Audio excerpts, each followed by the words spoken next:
Halo, baik lagi dengan gua Om Ardi Gendut. Aduh, gimana weekendnya yang masih jomblo? Masih jomblo. Bahasa kapan ya jomblo? Sekarang apa sih bahasa gaulnya nggak punya pacar tuh? Masih jomblo kah? Nah, ini merujuk kepada komentar yang masuk. Gue mau ngebahas sedikit lah ya. Mengenai kalau kita ngajukan kredit, terus pasangan kita BI checkingnya bermasalah, bisa nggak sih? Gini, ada beberapa bank yang terang-terangan bilang nggak bisa. Tercantum di aturan mereka. Misalkan suaminya clear nih, istrinya mungkin ada masalah lah di mana gitu kan. Nah, suaminya ngajukan kredit nih. Ada beberapa bank yang memang jelas nggak bisa. Eh, Pemohon dan pasangan harus clear. Ada. Tapi ada juga bank yang abu-abu. Dia cuma bilang saat sedang diberikan pemohon harus dalam keadaan clear BI checkingnya kan atau seliknya. Seperti itu. Nah, Eee, kalau dari kalau dari peraturan mungkin seperti gue bilang ya, bisa itu belum tentu disetujuin ya nggak? Ya nggak? Iya dong. Bisa proses nggak? Bisa. Disetujuin nggak? Ya nanti dulu ya kan. Pernah nggak gua ngasih kredit sama orang yang pasangannya bermasalah kreditnya, sliknya? Pernah. Pernah. Ya udah jadi orang baik iya, di kredit jadi penjahat iya. Pernah pernah. Dan lancar lancar, ya. Tapi itu memang agak berisiko buat yang pengusul. Pengusul siapa? Petugas banknya. Kenapa berisiko banget buat pengusul? Kalau misalkan lancar sih nggak masalah.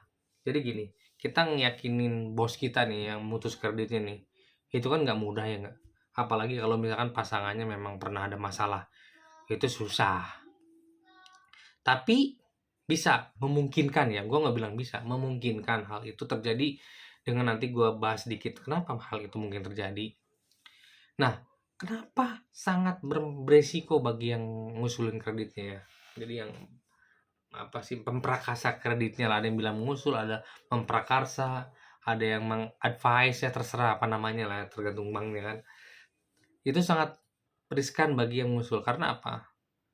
Eh Kasarannya karir dia tuh dipertaruhkan, bisa jadi nggak seperti itu? Bisa dipertaruhkan, bisa. Artinya apa? Kita dengan sangat meyakinkan nih, Pak, walaupun istrinya bermasalah nih Pak, bapaknya nih bagus Pak, usahanya bagus Pak, tapi istrinya memang bandel Pak, di belakang layar dia ngambil kredit nggak jelas sehingga bapaknya nggak tahu bermasalah. Tapi kan membuat pernyataan seperti itu kan susah ya nggak? Namanya suami istri masa nggak tahu hutang masing-masing? Mungkin aja sih nggak tahu sih, bisa jadi sih nggak tahu ya. Bisa, gue juga istri gue juga nggak tahu utang gue di mana aja, bisa. Istri gue juga nggak tahu istri gue utang di mana aja, bisa. Tapi artinya gini, kalau misalkan istrinya bermasalah, berarti kan kondisi keluarga itu sedang tidak baik-baik saja intinya kan. Kalaupun dia punya usaha masing-masing itu masih mending ya nggak? Suaminya usahanya ini, istrinya usahanya ini. Nah, kita bisa ngelak di situ ya kan. Pak, walaupun istrinya bermasalah, Pak, suaminya BI checkingnya bagus, Pak.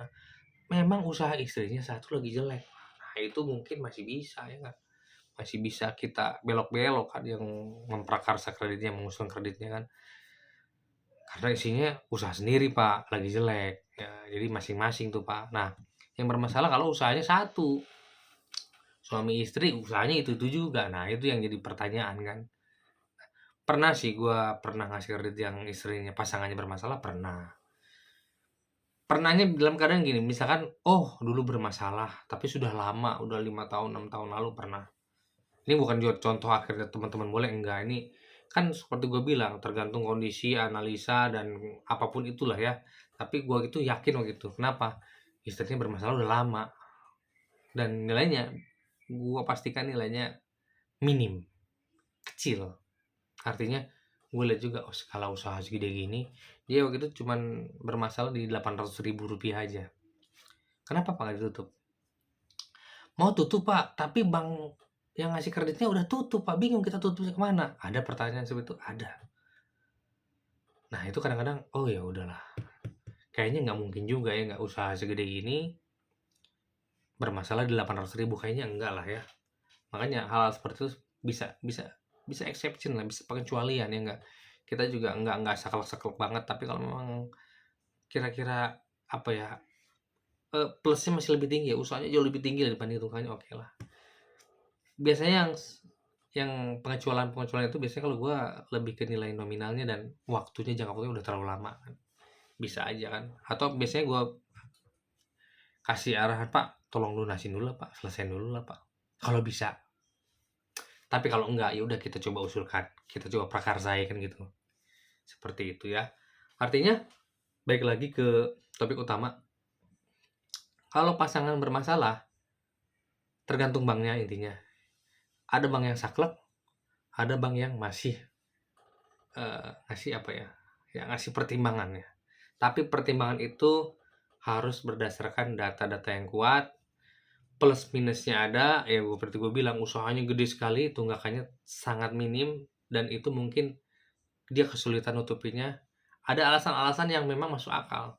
Atau misalkan, iya Pak, dulu motor saya dulu 5 tahun lalu Pak, saya lagi keadaan sulit, motor saya bermasalah, udah ditarik, nah tapi kreditnya masih terbuka kan gitu. Harusnya kan udah ditarik ya logikanya.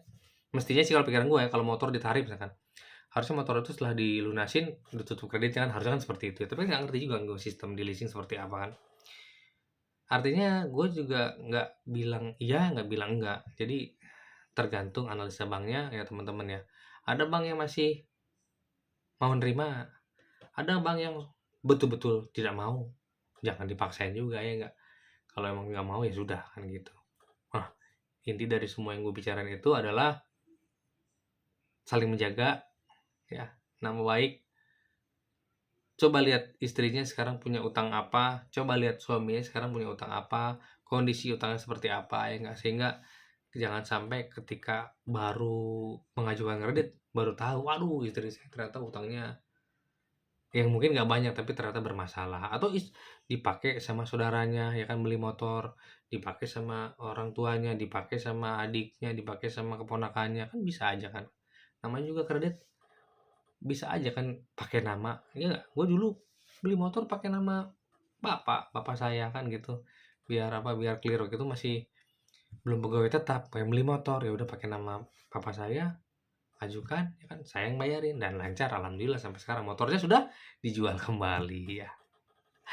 Jadi gitu ya guys. Jadi menjawab komentar itu secara gamblangnya seperti ini, jawabannya mah agak panjang, pertimbangannya banyak, bisa iya bisa tidak, tergantung ya.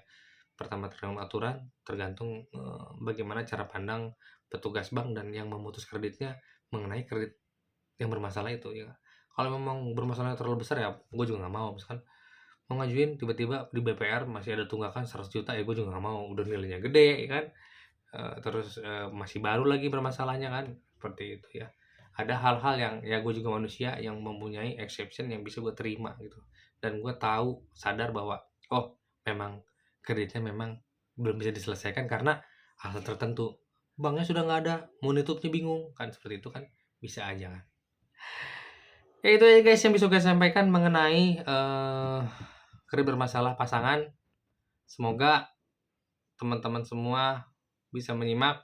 Tolong support channel ini menjadi lebih baik ya, dengan subscribe, like, komen sebanyak-banyaknya, dan sampai ketemu lagi di video gue selanjutnya. Thank you.